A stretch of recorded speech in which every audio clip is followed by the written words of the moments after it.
In SolidJS, the very first thing that you learn about reactivity is signals. Signals allow your application to have an internal state. To create a signal, you can use the createSignal function. It returns an array containing the getter function and the setter function.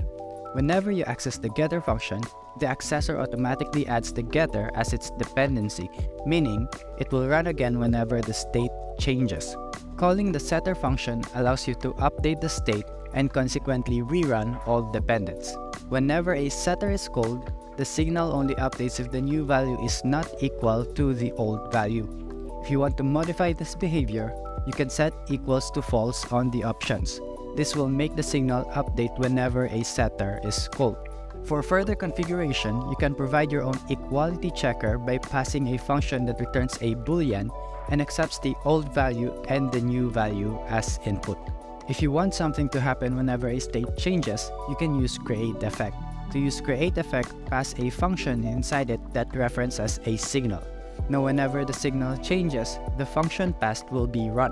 On the following executions of createEffect, the function to run will be passed the previous return value of its execution. On the first execution, the function will be passed the optional second argument of createEffect. The first time createEffect will run is after the JSX returned by the component gets added to the DOM, but not before the DOM is repainted.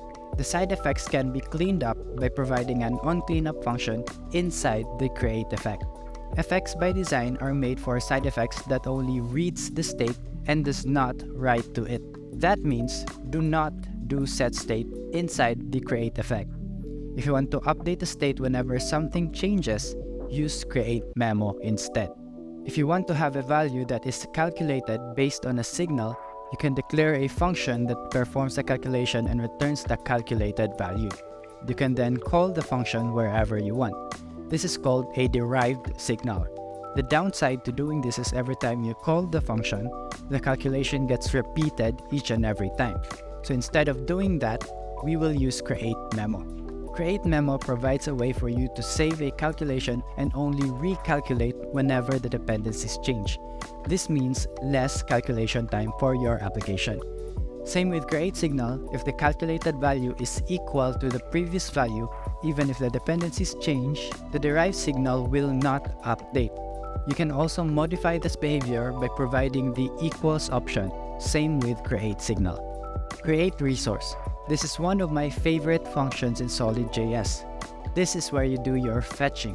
It basically allows you to create a signal that is a result of an asynchronous request.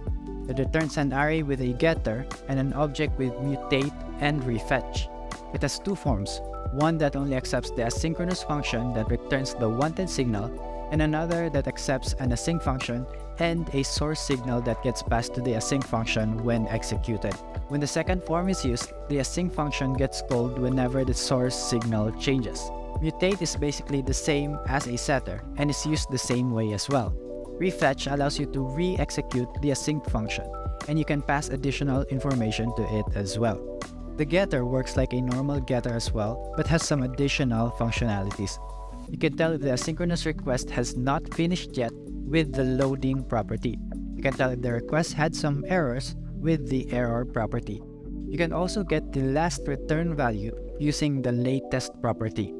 Also, just recently, you can now access a state property which tells you if the resource is unresolved, pending, ready, refreshing, or errored, which are more expressive values than just loading and error. Thank you for watching. If you like this content, do consider liking the video and subscribing.